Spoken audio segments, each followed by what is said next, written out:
Hello everyone.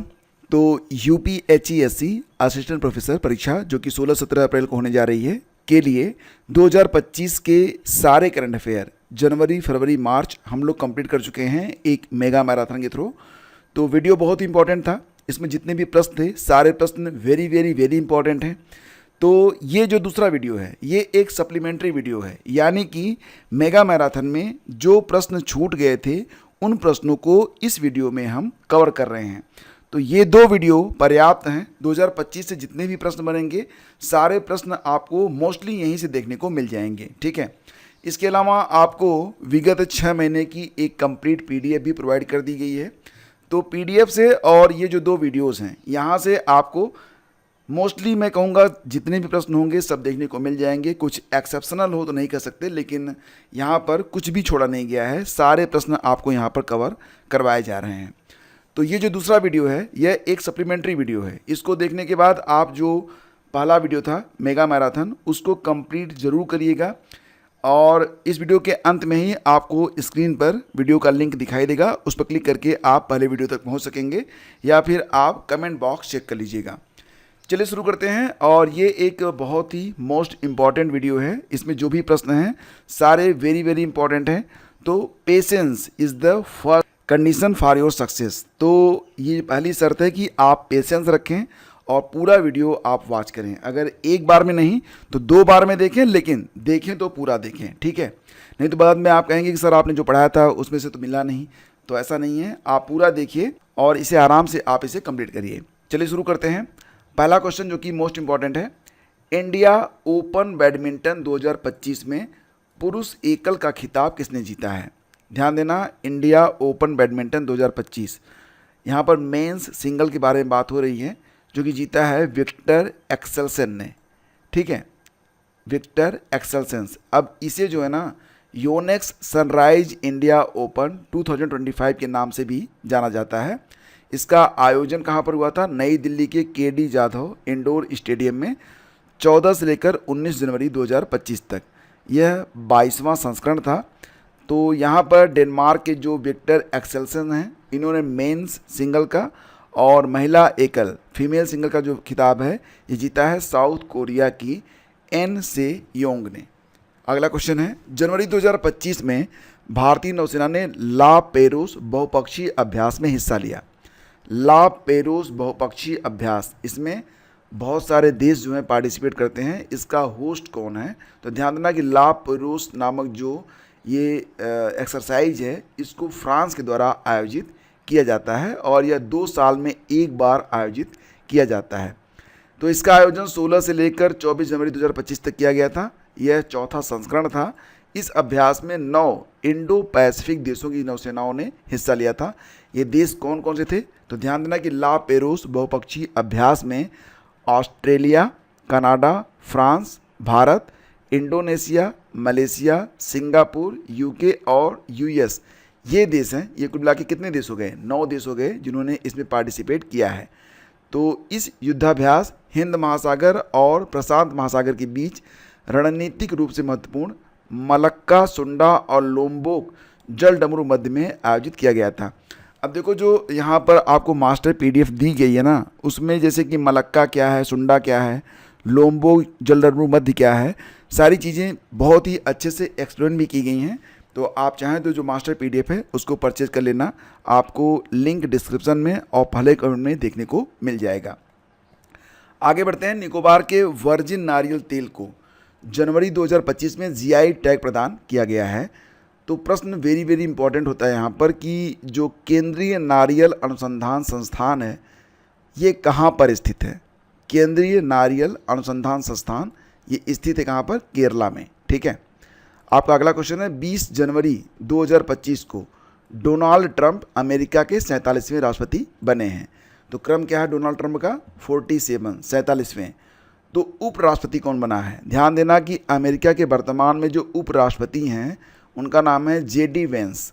अब एक बात ध्यान रखना, क्योंकि ये बहुत ही चर्चा में है, अमेरिका का जो नया मंत्रिमंडल है, एग्ज़ाम में यहाँ से डायरेक्टली क्वेश्चन ये नहीं पूछेंगे आपसे कि ट्रंप कहाँ के जो है राष्ट्रपति बन गए।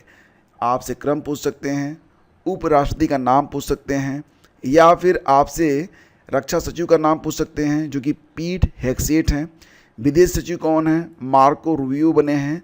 ऊर्जा सचिव बने हैं क्रिस राइट। और FBI के डायरेक्टर बनाए गए हैं काश पटेल।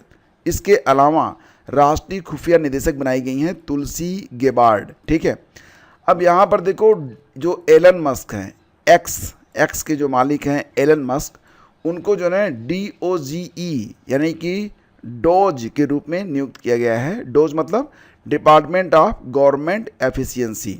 ठीक है, तो जैसे ही आप महत्वपूर्ण होते हैं आपको बड़े महत्वपूर्ण पद भी मिलने स्टार्ट हो जाते हैं। तो एलन मस्क वर्तमान में USA के क्या हैं? डोज हैं, डिपार्टमेंट ऑफ गवर्नमेंट एफिशिएंसी। अगला क्वेश्चन होगा, जनवरी 2025 में राष्ट्रीय मानसिक स्वास्थ्य पुनर्वास संस्थान कहाँ पर स्थापित किया गया है? राष्ट्रीय मानसिक स्वास्थ्य पुनर्वास संस्थान, तो डेफिनेटली नाम से ये स्पष्ट है, राष्ट्रीय नेशनल लेवल का हो गया। मानसिक स्वास्थ्य पुनर्वास संस्थान ये स्थापित किया गया है कहाँ पर? मध्य प्रदेश में। मध्य प्रदेश के सीहोर में national institute of mental health rehabilitation का उद्घाटन किया गया है। कहाँ पर?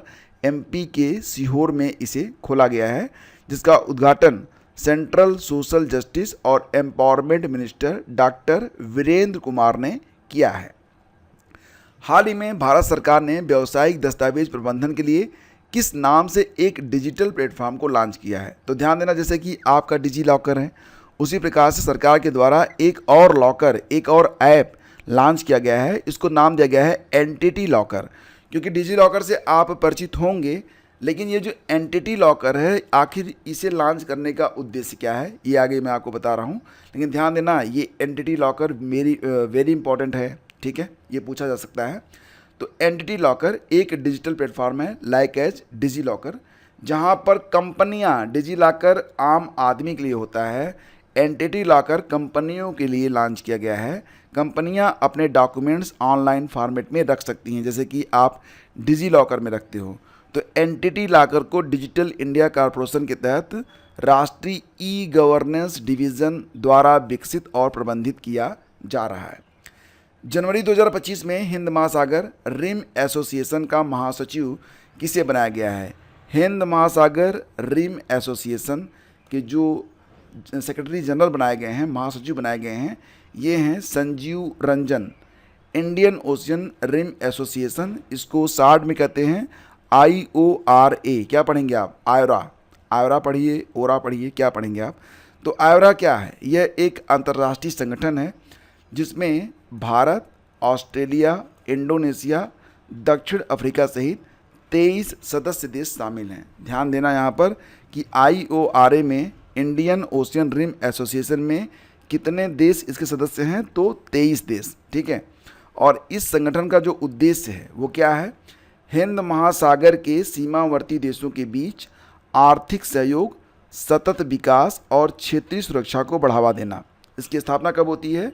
तो IORA की जो स्थापना होती है 1997 में हुई थी, ये भी ध्यान रखना आप। इसके बाद फ्रेंड्स आगे बढ़ते हैं। हाल ही में किसने ऑपरेशन सर्द हवा को शुरू किया है? जनवरी का महीना था, ये करंट कब का है? जनवरी का है, जब हवाएं बड़ी सर्द होती हैं। तो इन सर्द हवाओं से निपटने के लिए एक ऑपरेशन सर्द हवा नामक अभ्यास BSF बॉर्डर सिक्योरिटी फोर्स के द्वारा स्टार्ट किया गया था राजस्थान के भारत पाक सीमा के पास। तो ऑपरेशन सर्द हवा बाई BSF कहाँ पर? राजस्थान के भारत पाक सीमा के पास। सुभाष चंद्र बोस आपदा प्रबंधन पुरस्कार को किसने जीता है? सुभाष चंद्र बोस आपदा प्रबंधन पुरस्कार ये प्रदान किया गया है एनकॉइस को, यानी कि Indian national centre for ocean information को सुभाष चंद्र बोस आपदा प्रबंधन पुरस्कार प्रदान किया गया है।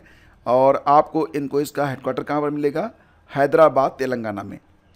6वां अंतर्राष्ट्रीय बाजरा महोत्सव कहाँ पर शुरू किया गया? अंतर्राष्ट्रीय है तो महत्वपूर्ण है। बाजरा को श्री अन्न की संज्ञा भी दी जाती है, और ये कहाँ पर शुरू हुआ? तो यह बेंगलुरु में स्टार्ट किया गया है। कब से कब तक? तो यह 23 से लेकर 25 जनवरी तक चला था। और ध्यान देना कि 2023 को अंतर्राष्ट्रीय बाजरा वर्ष भी घोषित किया गया था। किसके द्वारा? यूनाइटेड नेशन के द्वारा। हाल ही में भारत की पहली इलेक्ट्रिक एयर टैक्सी का अनावरण कहाँ पर किया गया? अब ध्यान देना कि ये इलेक्ट्रिक एयर टैक्सी भाई साहब, हवा में उड़ने वाली टैक्सी है, इसका नाम भी रखा गया है शून्य। शून्य मतलब आप समझ रहे हैं ना कि अंतरिक्ष को कहा जाता है शून्य, वहाँ पर कुछ भी नहीं है, इसका नाम ही रख दिया गया शून्य। शून्य भारत की पहली एयर टैक्सी है। इसे बनाया किसने है? बेंगलुरु का एक स्टार्टअप है, सरला एविएशन ने इसको बनाया है। फिलहाल अभी उसे उड़ते हुए तो मैंने नहीं देखा, लेकिन सोच रहा हूँ कि इन द फ्यूचर हो सकता है भविष्य में ऐसी चीज़ें देखने को मिल जाएं। 2025 में फिडे चेस वर्ल्ड कप की मेज़बानी कौन करेगा? फिडे चेस वर्ल्ड कप की मेज़बानी भारत ही करने वाला है 2025 में। और ध्यान देना कि भारत का पहला बड़ा अंतर्राष्ट्रीय शतरंज टूर्नामेंट होगा। ये कब आयोजित होगा? तो ये आयोजित होगा अक्टूबर 2025 में। फिडे चेस वर्ल्ड कप का आयोजन अक्टूबर 2025 में किया जाएगा। ग्लोबल फायर पावर इंडेक्स 2025 में भारत की रैंक क्या है? मोस्ट इंपॉर्टेंट क्वेश्चन, इसको टिक कर लेना। Global fire power index 2025 Bharat चौथे स्थान पर है। पहले स्थान पर आपका अमेरिका है, दूसरे स्थान पर है रूस, तीसरे स्थान पर चाइना है, चौथे स्थान पर भारत है। भूटान 145वें स्थान पर है और इस सूची में कुल 145 देशों को शामिल किया गया है। लास्ट में भूटान को रखा गया है। पाकिस्तान 12वें स्थान पर पहुंच गया है 2025 में। 2024 में पाकिस्तान 9वें स्थान पर था। तो थोड़ी सी ताकत तो घट रही है पड़ोसी की। हाल ही में राष्ट्रीय बालिका दिवस मनाया गया 24 जनवरी को। मैं कई बार आपको बता भी चुका हूँ कि 24 जनवरी को उत्तर प्रदेश दिवस भी मनाया जाता है। अब राष्ट्रीय बालिका दिवस की बात हो रही है तो इसकी जो थीम है मोस्ट इम्पॉर्टेंट है, empowering girls for a bright future. Empowering girls for a bright future, यह नेशनल गर्ल्स डे 24 जनवरी को जो कि मनाया जाता है की थीम है। और ध्यान देना, इसी प्रकार से राष्ट्रीय बालिका दिवस हो गया।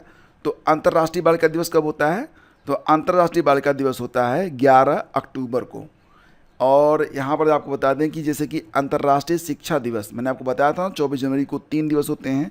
एक तो आपका हो गया अंतर्राष्ट्रीय शिक्षा दिवस, दूसरा आपका हो गया यहाँ पर बालिका दिवस, राष्ट्रीय बालिका दिवस, और तीसरा आपका यहाँ पर हो गया उत्तर प्रदेश दिवस। तो अंतर्राष्ट्रीय शिक्षा दिवस 24 जनवरी को होता है। तो सवाल उठता है कि तब राष्ट्रीय वाला कब होता है? राष्ट्रीय शिक्षा दिवस होता है 11 नवंबर को। ठीक है, तो मिलते जुलते यहाँ पर नाम है, लेकिन आपको पता होना चाहिए।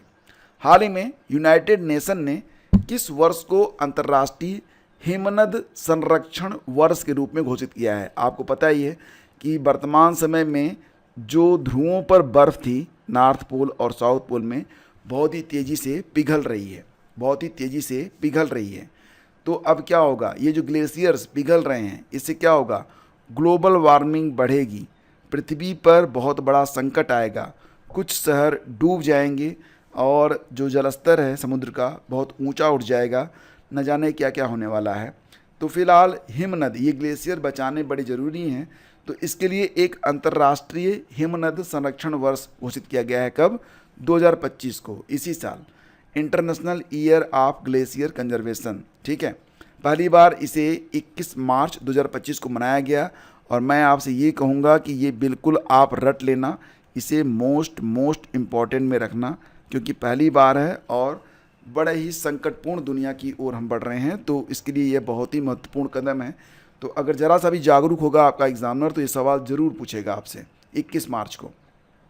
इसके बाद है 45 वर्ष की उम्र में 2 दिन के अंदर माउंट एवरेस्ट को और माउंट ल्होत्से पर चढ़ाई पूरी करके London book of world record में किसने अपना नाम दर्ज कराया है?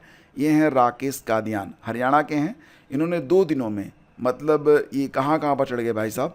माउंट एवरेस्ट भी चढ़ लिए, माउंट ल्होत्से भी इन्होंने चढ़ लिया। और ये कहाँ के हैं? तो ये हरियाणा के हैं, राकेश कादियान। ठीक है, तो एक उपलब्धि है, खैर बहुत इंपॉर्टेंट नहीं है, लेकिन फिर भी इन्होंने महान काम किया है, पता तो आपको होना चाहिए ना। अब नाम भी इनका दर्ज हो गया है London book of world record में, तो बड़ा काम हो गया ये। हाल ही में पहला प्रौद्योगिकी संवाद कहाँ पर आयोजित किया गया? पहला है प्रौद्योगिकी संवाद, इसका आयोजन बेंगलुरु में किया गया था, IISc में, भारतीय विज्ञान प्रौद्योगिकी संस्थान IISc बेंगलुरु में इसका आयोजन 24 जनवरी को ही किया गया है। हाल ही में ऑस्ट्रेलियन ओपन, अब देखो बात आ गई यहाँ पर ना, अभी तक जो साल के 4 ग्रैंड स्लैम होते हैं उसमें ऑस्ट्रेलियन ओपन पहले स्थान पर होता है। तो अभी तो फिलहाल ऑस्ट्रेलियन ओपन ही खेला गया है। तो ध्यान देना यहाँ पर सबसे मोस्ट इम्पॉर्टेंट क्या है, इसमें एक तो आपका होगा मेन सिंगल्स, दूसरा होगा आपका वुमेन सिंगल यानी कि फीमेल सिंगल, इसके विजेता और किस देश के हैं? तो ध्यान देना कि ऑस्ट्रेलियन ओपन 2025 में महिला एकल का खिताब जीता है मेडिसिन कीज ने, और ये कहाँ से हैं? तो ये अमेरिका से हैं। ठीक है, मेडिसिन कीज ने किसको हराया? आरेना सबालेंका को, जो कि कहाँ से हैं? बेलारूस से हैं। आरना सबालेंका ने ही 2024 का ऑस्ट्रेलियन ओपन जीता था। इस बार वो उप विजेता रही हैं, रनर अप रही हैं, तो इनका नाम भी याद रखना। 2024 की विजेता हैं आरेना सबालेंका। कहाँ से हैं ये? बेलारूस से हैं। और ऑस्ट्रेलियन ओपन 2025 में मेन सिंगल्स का खिताब किसने जीता है? तो इटली के जैनिक सिनर ने जीता है। ठीक है, तो ये नाम बड़े इंपॉर्टेंट है भाई साहब, इनको आप ज़रूर याद रखिएगा। इसके बाद आगे बढ़ते हैं। हाल ही में जारी ब्रांड फाइनेंस ग्लोबल 500 2025 की सूची में टॉप पर कौन रहा है? तो ब्रांड फाइनेंस ग्लोबल 500 की जो सूची आई है उसमें टॉप पर है एप्पल। तो क्रम से देखते हैं, तो क्रम से देखा जाए तो पहले स्थान पर एप्पल आता है, फिर माइक्रोसॉफ्ट, फिर गूगल, फिर अमेजन, फिर वॉलमार्ट। ठीक है, आईटी कंपनियों में टॉप पर कौन है? एक्सेंचर आयरलैंड की, फिर टीसीएस इंडिया की, फिर इन्फोसिस इंडिया की। तो टॉप 3 में 2 कंपनियां दूसरे तीसरे स्थान पर भारत की हैं।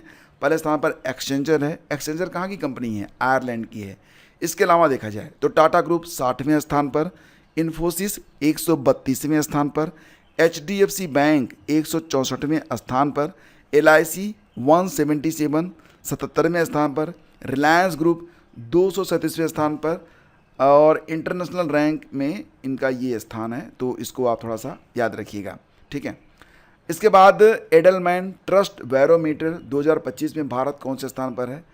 एडलमैन ट्रस्ट बैरोमीटर 2025 में भारत तीसरे स्थान पर है। तो चीन, इंडोनेशिया और फिर भारत। तो हाल ही में गंभीर रूप से संकटग्रस्त श्रेणी में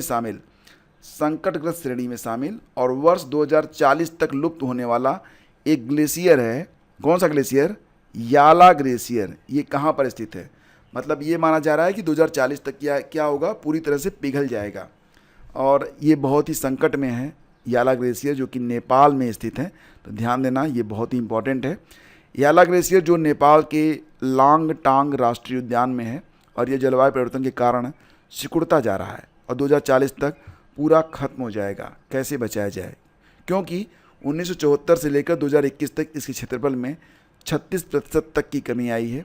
यह ग्लेशियर हिमालय का एकमात्र ग्लेशियर है जिसे ग्लोबल ग्लेशियर कैजुअल्टी लिस्ट में शामिल किया गया है। यह सूची कब शुरू हुई है?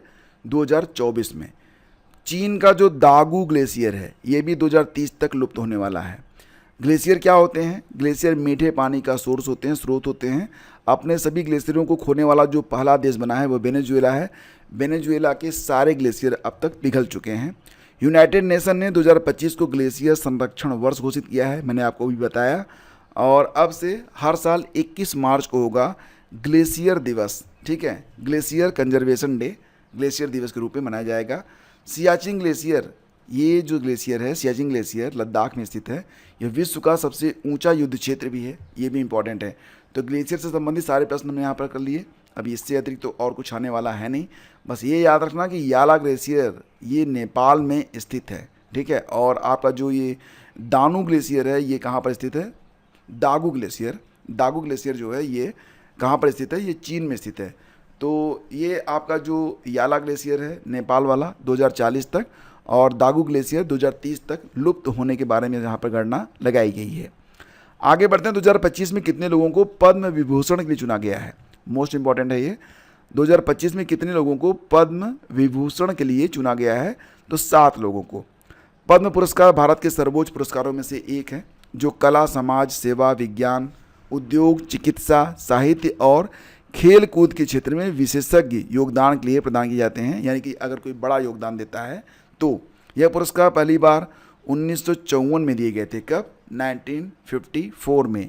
3 तरह के पद्म पुरस्कार दिए जाते हैं। एक होता है आपका यहाँ पर पद्म विभूषण, दूसरा होता है पद्म भूषण, तीसरा होता है आपका पद्मश्री। तो पद्म अवार्ड 2025 के बारे में बात करते हैं। देखो, गणतंत्र दिवस की पूर्व संध्या पर यानी कि 26 जनवरी से पहले 25 जनवरी को केंद्र सरकार ने 2025 के लिए पद्म पुरस्कारों की घोषणा की। इस वर्ष केंद्र सरकार ने पद्म पुरस्कारों की सूची में 139 नाम घोषित किए हैं। पद्म विभूषण, पद्म भूषण और पद्मश्री तीनों को जोड़कर 139 नाम यहाँ पर शामिल किए गए हैं। ठीक है, इस वर्ष 7 लोगों को पद्म विभूषण से सम्मानित किया जाएगा, 19 लोगों को पद्म भूषण मिलेगा और 113 लोगों को पद्मश्री प्रदान किया जाएगा। और पुरस्कार पाने वालों में 23 महिलाएं हैं और सूची में विदेशी, एनआरआई, पीआईओ, ओसीआई श्रेणी के 10 व्यक्ति और 13 मरणोपरांत पुरस्कार विजेता भी शामिल हैं। तो ध्यान देना कि 13 लोग ऐसे भी इसमें शामिल हैं जो कि अब इस दुनिया में नहीं हैं।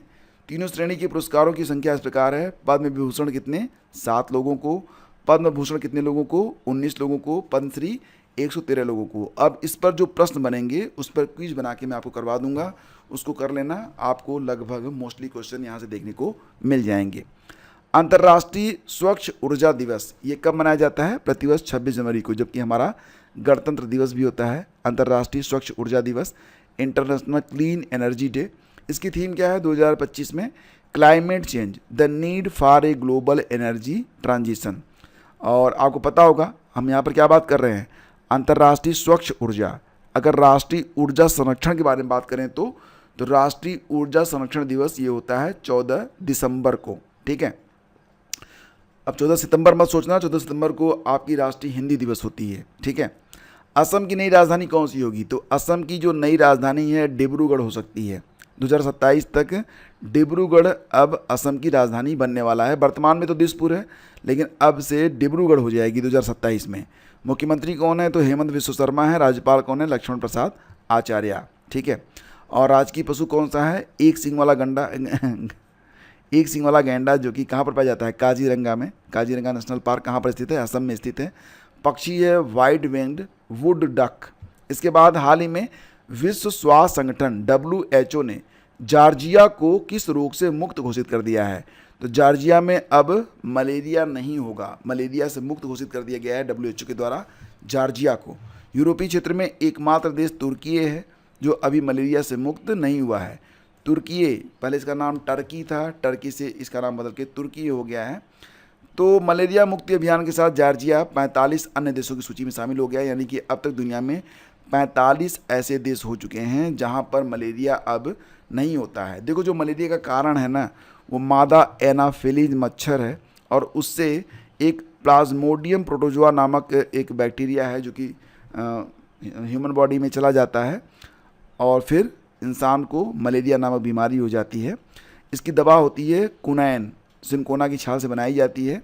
मलेरिया क्या करता है? RBC को प्रभावित करता है। WHO ने 2 मलेरिया वैक्सीन को मंजूरी दी है। एक है आपकी मास्क्यूरिक्स और दूसरी कौन सी है? R21 या मैट्रिक्स 21।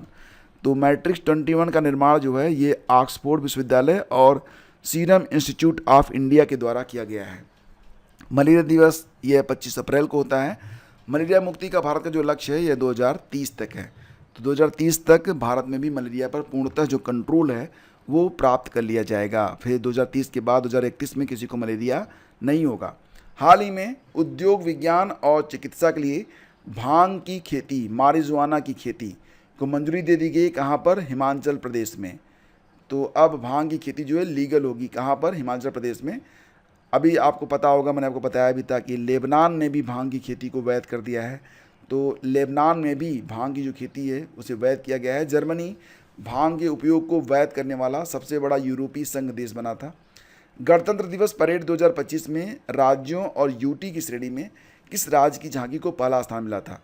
तो देखो, यहाँ पर उत्तर प्रदेश की जो झांकी थी ना, 26 जनवरी के परेड में उत्तर प्रदेश की झांकी को पहला स्थान प्रदान किया गया था। केंद्रीय रक्षा मंत्रालय ने गणतंत्र दिवस परेड 2025 में सर्वश्रेष्ठ दस्तों और झांकियों में विजेताओं की घोषणा की है। तो यहाँ पर 2 श्रेणियाँ जो हैं वो बताई गई हैं। एक तो आधिकारिक श्रेणी है, दूसरी है पीपुल चॉइस कैटेगरी। तो आधिकारिक श्रेणी में पहला स्थान यूपी को मिला। इसकी झांकी की थीम थी महाकुंभ 2025, स्वर्णिम भारत विरासत और विकास। और दूसरा स्थान मिला है त्रिपुरा की झांकी को, विषय था शाश्वत श्रद्धा। और तीसरा स्थान आंध्र प्रदेश को प्रदान किया गया है। लोकप्रिय श्रेणी में पहले स्थान पर गुजरात है, दूसरे स्थान पर यूपी है। हाल ही में चर्चा में रहा डीपसीक AI किसने विकसित किया है? तो डीपसीक AI को विकसित किया गया है चीन के द्वारा। डीपसीक AI एक चैटबॉट है और इसकी स्थापना होती है 2023 में। हाल ही में आईसीसी वोमेंस चैंपियनशिप का खिताब किसने जीता है? तो ध्यान देना कि आईसीसी वोमेंस चैंपियनशिप का खिताब जीत लिया है ऑस्ट्रेलिया ने। किसने? ऑस्ट्रेलिया ने। ध्यान देना कि यहाँ पर जो ऑस्ट्रेलिया की कैप्टन है उनका नाम है एलिसा हेली। ऑस्ट्रेलिया का यह तीसरा खिताब है। दूसरे स्थान पर कौन रहा है? तो भारत रहा है। अब बात करते हैं आईसीसी वोमेंस चैंपियनशिप 2022-25 के बारे में। अब देखो यहाँ पर जो उल्लेख है 2022 से 25 के बारे में किया जा रहा है, तो ध्यान देना, आगे आपको क्लियर हो जाएगा। तो यहाँ पर कुल टीमें कितनी हैं? 10 टीमें हैं। ICC women's cricket world cup के लिए यह क्वालिफाइंग टूर्नामेंट है और यह सीरीज़ कब से स्टार्ट हुई थी? 2014 में। पहला संस्करण 2014 से 16 तक, दूसरा संस्करण 2017 से 20 तक। तो इसमें जो है 8 टीमें थीं। अब यह तीसरा संस्करण है, तो इसमें आप देखेंगे 2022 से 25 तक के लिए 10 टीमें हैं। चौथा संस्करण जब होगा 2025 से 29 में, तो इसमें जिम्बाब्वे भी शामिल होगा और तब टीमें कितनी हो जाएंगी? कुल 11 टीमें हो जाएंगी। तो ये ध्यान देना, यहाँ पर यह 2022-25 के लिए तीसरा संस्करण है आईसीसी वुमेन्स चैंपियनशिप के लिए। ठीक है, यहाँ पर कुल 10 टीमें जो है पार्टिसिपेट करने वाली हैं। अगली बार 2025 से 29 तक जब चौथा संस्करण होगा तो यहाँ पर कुल टीमें हो जाएंगी 11 हो जाएंगी। जिम्बाब्वे को शामिल कर लिया जाएगा।